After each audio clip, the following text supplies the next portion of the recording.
Hello friends, આજે આપણે અમદાવાદના માણેક ચોકનું ફેમસ ડેલિશિયસ અને ટેસ્ટી જાંબુ શોર્ટ્સ બનાવીશું. જાંબુની સિઝન આવી રહી છે. બજારમાં જાંબુ દેખાવા પણ માંડ્યા છે અને કહેવાય છે કે સિઝનનું ફળ કોઈ પણ રૂપે ખાવું જ જોઈએ. તો ચાલો આ ઝટપટ તૈયાર થઈ જતું જાંબુનું શોર્ટ્સ બનાવીએ. એના માટે અહીં મેં 250 ગ્રામ જાંબુ લીધા છે. સારી રીતે ધોઈ અને કોરા કરી લીધા છે. તો ચાલો હવે આપણે જાંબુને કટ કરી લઈએ. મને બજારમાંથી નાના નાના જાંબુ મળ્યા છે. હજી સિઝન પૂર બહારમાં આવશે એટલે સરસ મોટા મોટા જાંબુ પણ બજારમાં મળશે.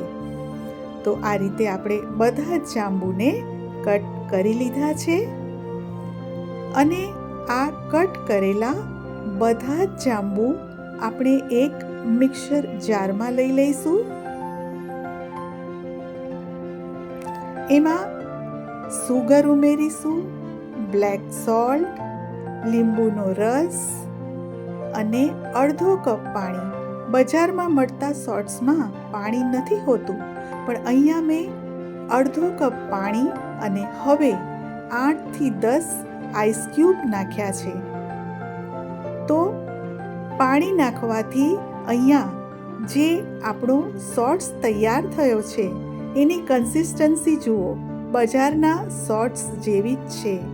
તો આપણે એને ટ્રાન્સફર કરી લીધું છે એક બોટલમાં. હવે આપણે એને સર્વ કરીશું. તો નાના નાના ગ્લાસ ઉપર કિનારી ઉપર લીંબુનો રસ લગાવી અને ગ્લાસને સોલ્ટેડ એજ બનાવી દઈએ. બસ આ જ રીતે લીંબુ લગાડ્યું અને મીઠામાં એની કિનારી ટચ કરી દીધી. બસ થઈ ગયું રેડી. હવે આપણે જે જામુન શોર્ટ બનાવ્યો છે એને સર્વ કરી દઈએ. છે ને એકદમ માણેક ચોકમાં મળતો આ જાંબુ શોર્ટ્સ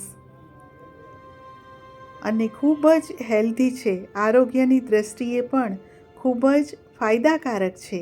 તો આ જામુન શોર્ટ્સ આપ પણ ઘરે બનાવશો ફ્રેન્ડ્સ. અને આપને મારી જામુન શોર્ટ્સની રેસીપી કેવી લાગી મને કોમેન્ટ કરીને જરૂર જણાવશો. મારી ચેનલને સબસ્ક્રાઈબ કરશો અને મારા વિડીયોને લાઈક કરી શેર કરશો. Thank you.